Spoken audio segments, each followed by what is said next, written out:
This is going to be a long post about how I found out my wife was cheating with my boss. My world came crashing down. I could not let it go. So, I decided to have an affair with her mother just to make myself feel better. I'm 2 for M, 2 for F, have been married for 2 years. We had been living together, so the switch from living together to getting married did not come with much challenge. However, we had different career paths, which led to a few ups and downs at times. We were college sweethearts and married right. After getting out of college, when I look back, I think that was the dumbest thing I ever did. I should have listened to my friends about having a few heartbreaks before settling in for the one. How I wish I could turn back time and take that advice. Anyway, coming back to where I was, we married at 22. I know, it's too young and too naive. She was the one and only girlfriend I had all my life. She was popular in college and was already dating someone else when we met. We were paired to do a project together, and that's how our conversation started. Despite her popularity and existing relationship, we formed a deep connection as we worked on the project. As time went on, we realized that our bond was something special and decided to take a chance on each other. Her overpossessive boyfriend would always keep showing up every time we had to work together, which led to their breakup. I did gain a little confidence and asked her out one day. She agreed to just one date so as not to ruin our friendship. I took her out to the movies so that I could take advantage of the dark and hold her hand. Good times, I must say. She did not pull away when I did, and in that moment, I knew that she was the one. I tried everything in my power to charm her into falling in love with me. Eventually, she did, and ultimately, it led to us tying the knot at a very young age. Joyce had been living with her mother during college. Her mother, Evelyn, was a single mother. She was pregnant with Joyce when she was 15 and had been taking care of Joyce ever since. Joyce's father had fled, taking no responsibility for the pregnancy, so it was just Evelyn and Joyce. Evelyn was a stay-home mom. I had no idea how she would come up with money to put Joyce through college without a decent job. It was not my place to judge or ask about it, so I never brought it up in my conversations with Joyce. They were very close to each other, as they had been each other's support all through the years. I was not a big fan of Evelyn, and something about her always bothered me, though I could not put my finger on it. Maybe our initial encounter did not leave the right impression on me. Despite my reservations, I respected the strong bond between Joyce and Evelyn and tried to keep an open mind about their relationship. During our dating phase, I was to pick Joyce up for a party. I went to her house and was seated by Evelyn in the living area. Joyce was in her room getting ready, and I was asked to wait for another 15 minutes until she showed up. Evelyn started talking to me about my likes, dislikes, etc. I thought it was just a protective mom trying to know the guy her daughter had been dating. As the conversation progressed, I could see Evelyn trying to lessen the distance between us. I was feeling nervous and extremely uncomfortable. It did not feel right. I started to wonder if Evelyn was trying to make moves on me. The more she tried to connect with me, the more I realized that maybe I had misread the situation entirely. Maybe it was a test that I needed to pass so that I could get a green light from Evelyn to date her daughter. Those 15 minutes were the longest 15 minutes of my life. When Joyce came down, I was relieved and instantly stood up to leave. Evelyn hugged Joyce and told her something in her ear, which I assumed were the results of my character and loyalty. I mentally kicked myself for thinking all kinds of absurd things about my girlfriend's mother in my head, and took my leave with a sheepish grin.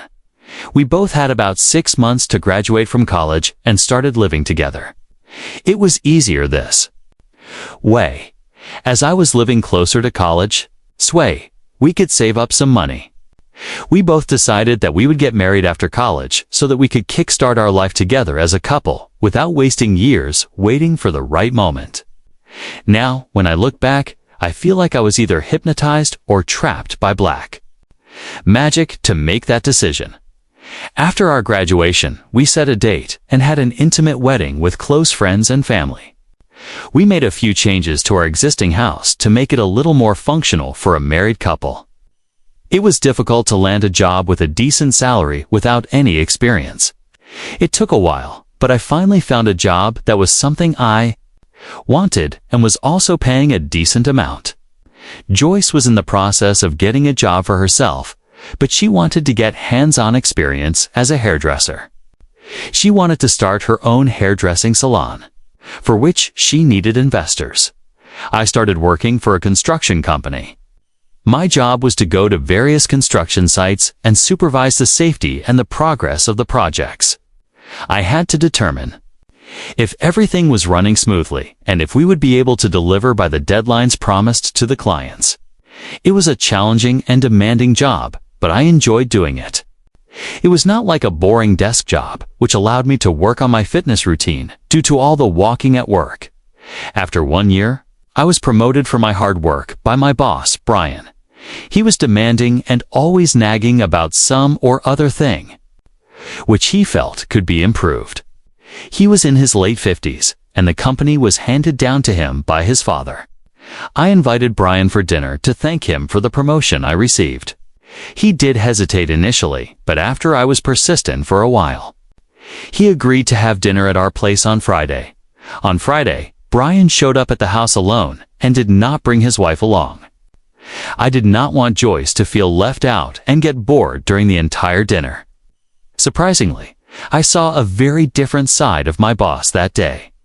He was cracking jokes, accommodating, not being the usual unhappy, complaining self that he is at work. He seemed like a really different person outside of work. He even arrived with a bottle of wine, which I wasn't expecting. We finished our dinner and made our way towards the backyard where we had set up a drinks table. We finished the bottle of wine that he had brought, so I went inside to get something else to drink. When I came back, I noticed that my boss and Joyce were immersed in a conversation. Joyce was explaining her hairdressing course and her plans of starting her own salon once she found a decent investor. My boss looked genuinely interested in the conversation, so I thought it would be better not to disturb the flow of the conversation. I poured the drinks and sat back, trying to be a part of this conversation. It looked as if I did not exist. As they were so engrossed in their conversation, as I listened to Joyce talk passionately about her dreams, I couldn't help but admire her determination and ambition.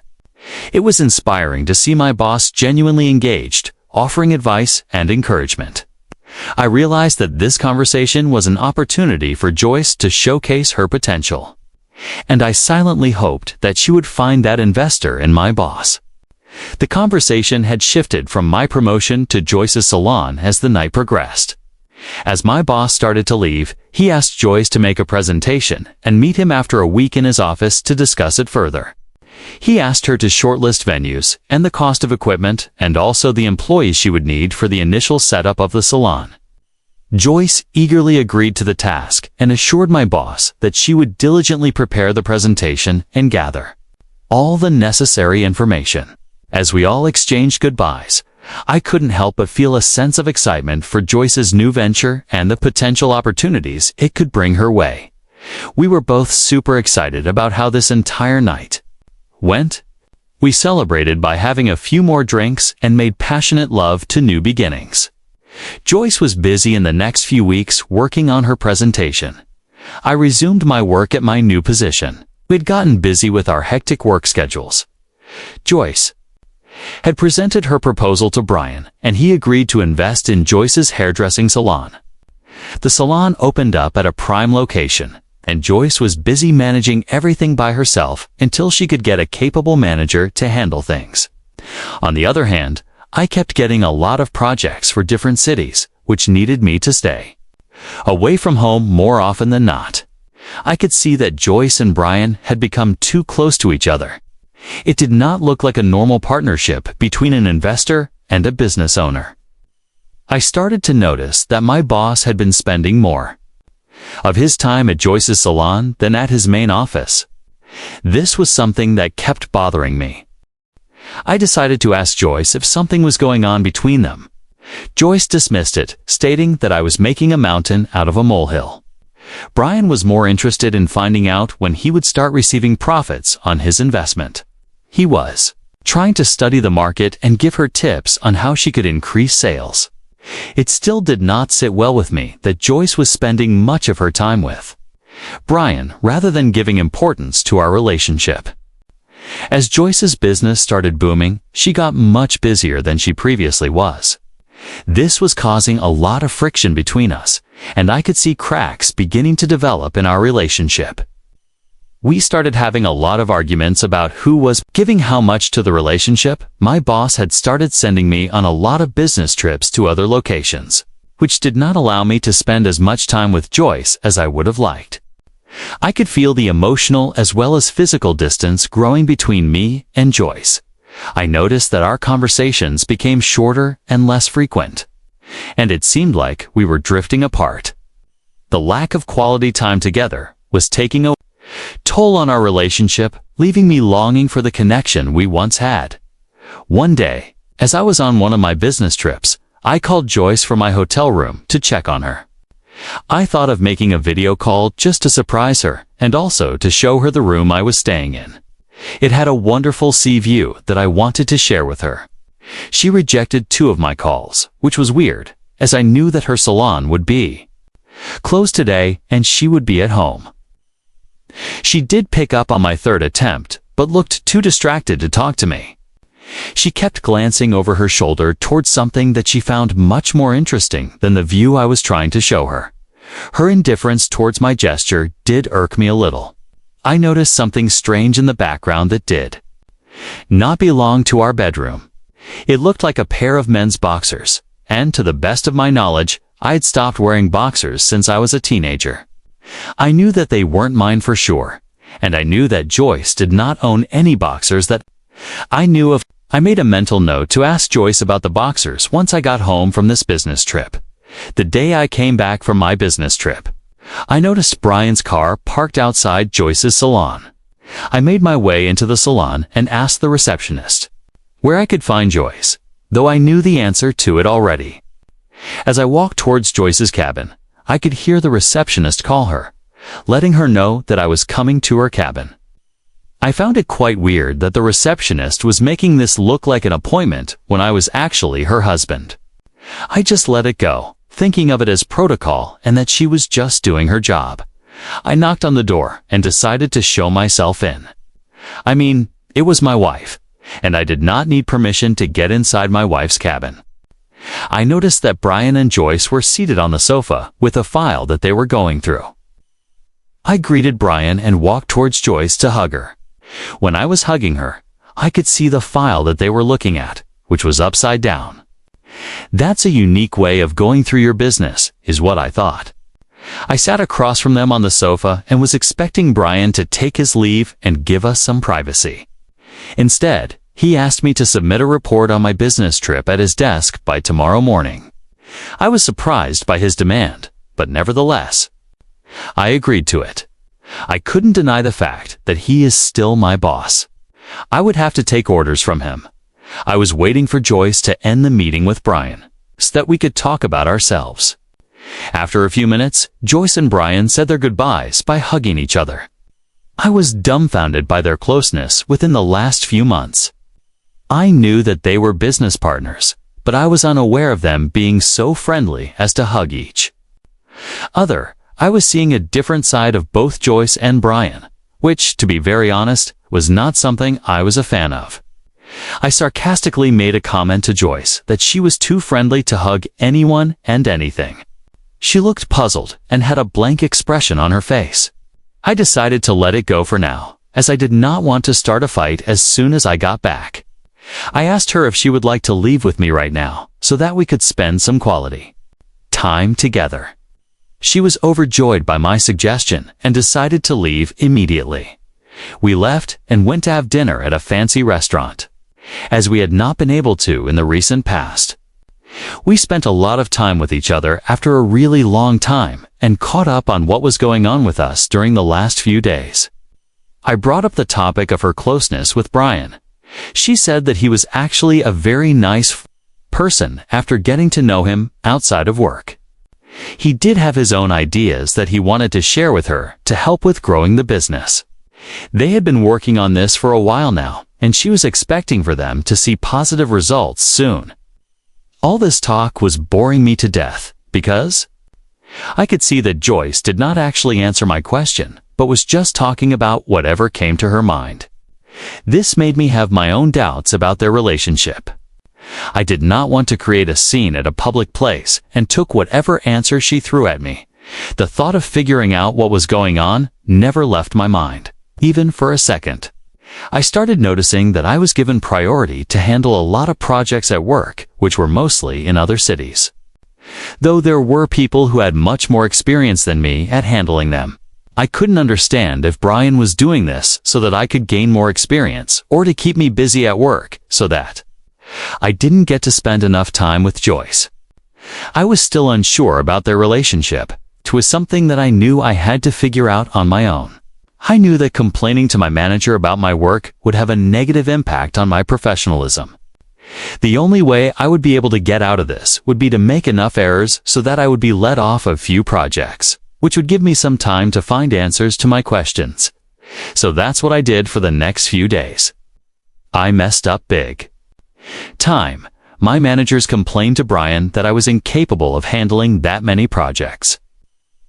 Since I did not have enough experience, he had no choice but to reduce the number of projects I was assigned to.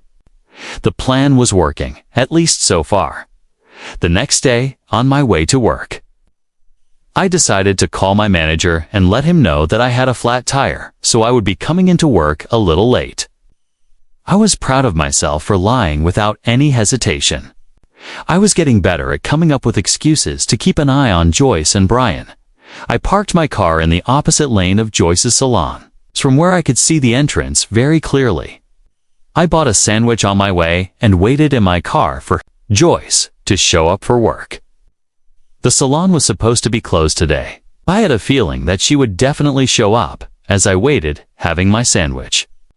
I could not imagine how I would be able to get over this situation if there was actually something going on between Joyce and Brian. I waited for more than 30 minutes and was about to give up when I saw Joyce park her car in front of the salon. She unlocked the door and went inside. Now all I had to do was wait for Brian to show up, which I was very positive about. I was still praying deep down that what I was expecting would not happen. A little over 10 minutes passed when Brian started, parking his car just behind Joyce's. He got out of the car, walked into the salon, and locked it from inside. I waited for about 5 minutes and then decided to see, with my own eyes, what the hell was going on. I had a spare key to the salon, which I used to get inside. I had come prepared just in case I had to use it. I knew where to find them, so I tiptoed towards Joyce's cabin. I could hear them laughing and talking animatedly. I slowly opened the door just a little bit so that I could take a peek into the room, and what I saw was something I was expecting but definitely not ready for. I saw Joyce sitting on the table with her legs spread wide and Brian standing in. The gap between her legs, somewhere inside my heart, I already knew what I was going to witness. But I was not aware of how badly it would hurt when I actually saw it. I decided that I needed evidence to prove that they were having an affair. So I took out my phone and started filming. It was painful to watch the love of my life being intimate with my boss, but I knew I had to do this with a heavy heart. I hit the record button and made sure that I captured most of what I could before it got too much for me to watch. I filmed them kissing each other, undressing each other, and then Brian going down on his knees, and that's it. I couldn't take it anymore. I was hyperventilating as if I was about to die of a stroke, so I made my way out and started puking. It is never easy to see someone you love and trust cheating on you with someone else and acting as normal as possible with you. I would have given an Oscar to Joyce for acting like the perfect wife, when in reality, all she was doing was sleeping. With my boss, I could visualize our journey so far. I tried to do everything in my power to live up to Joyce's expectations as a boyfriend and also as a husband. I don't think I have done anything that would cause Joyce to cheat on me. I had always been good to her and tried to support her in every decision she ever made, even though I would not agree with most of her decisions. That is what love means, according to me. Being there for each other, however stupid the other person sounds. I knew that this was not something I deserved, and definitely not something I should be okay with. I sat in my car and went to work, as I did not have the courage to face either Joyce or Brian at the moment. I tried to divert my mind by focusing on the project I was currently working on, but it was getting very difficult to think straight. I went home feeling dejected and sad.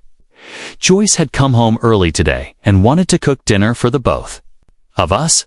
I tried to act normal, as if nothing had happened and that I was still the loving and caring husband she always wanted. My heart had broken into 1,000 pieces, and I knew it would be very difficult for me to trust and love someone in the future. I really believed that Joyce was my soulmate and we would be living happily together for the rest of our lives. That was a dream which had now shattered along with my hopes for a future together. There was this anger that was building up inside me, and I did not know how to let go of all this negativity that I was feeling, which kept growing every minute. It had been 3 days since I witnessed Joyce's infidelity, and I still had no clue what I should do that could help me get this anger and frustration out of my system. Just as I was thinking about that, the doorbell rang, and I went to open it.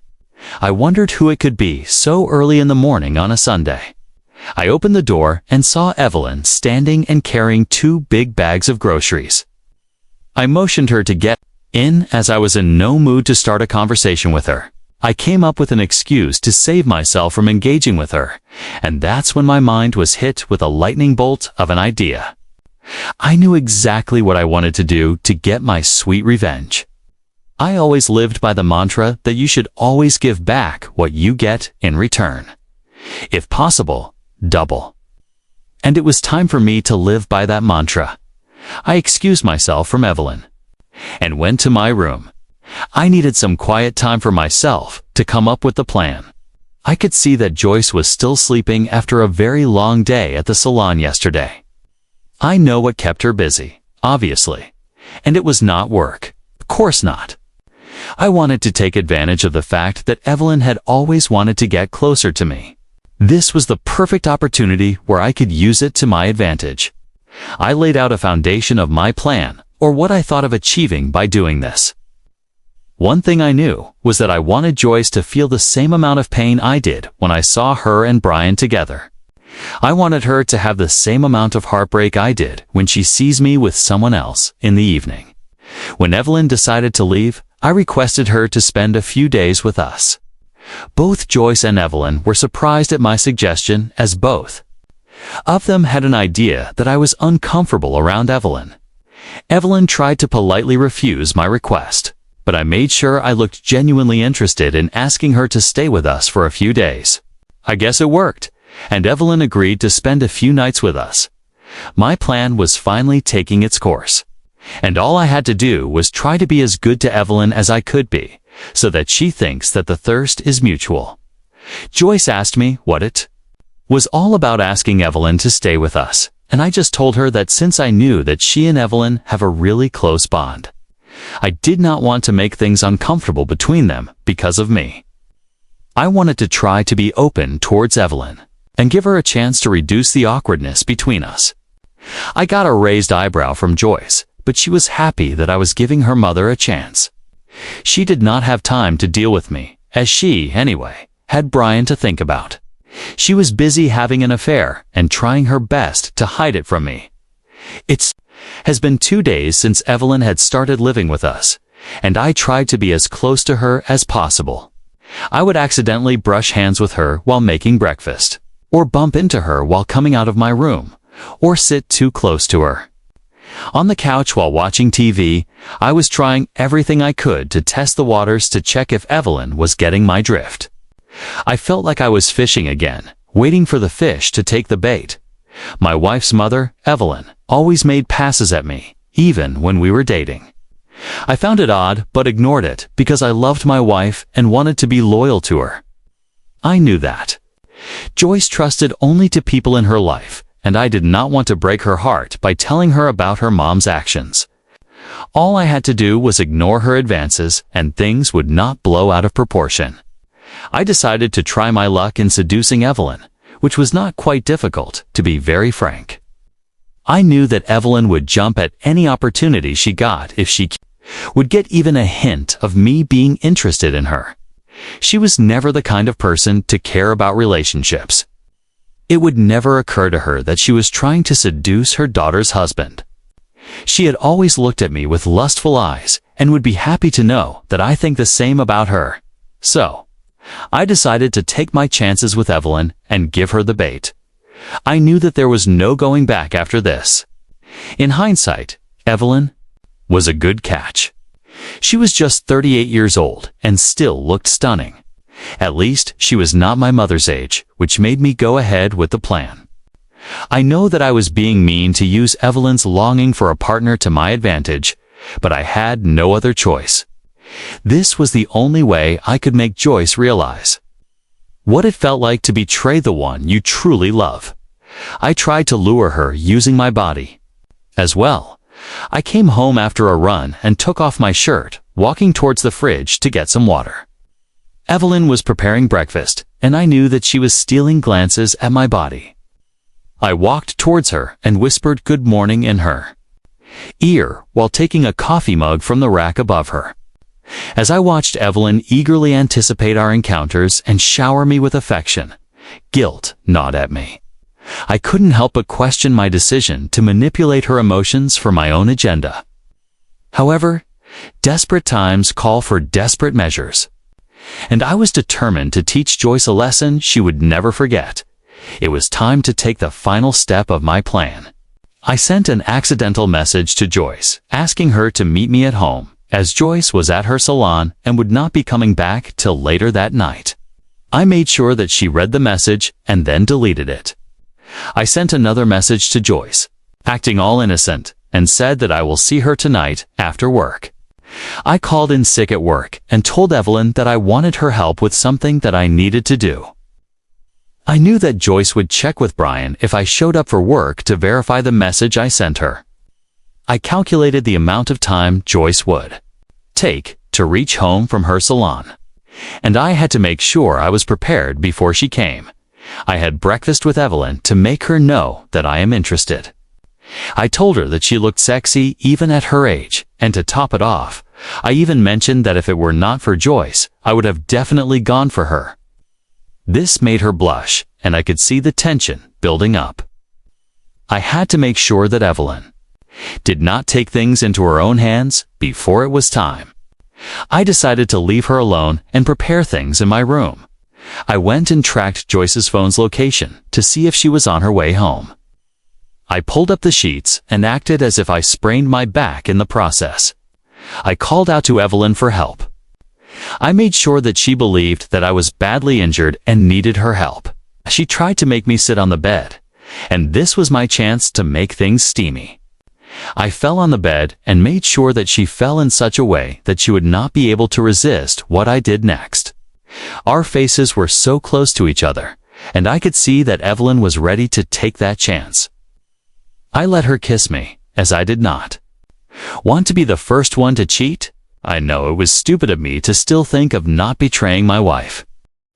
Evelyn kissed me, and then I started to continue to take it further.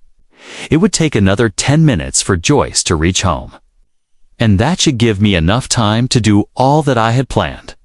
I made sure that Joyce was unaware of the growing sexual tension between Evelyn and I all these days. She had no idea who she would be catching with me once she got home. I could hear a car's brake slam in our driveway. This was my cue to take it up a notch further. I started undressing Evelyn and making her moan with pleasure. I could hear the footsteps on the stairs and tried to distract Evelyn from it. Joyce caught me and Evelyn in a compromising position in our bed. That was the plan, actually, to get caught in our house and in our very own bed.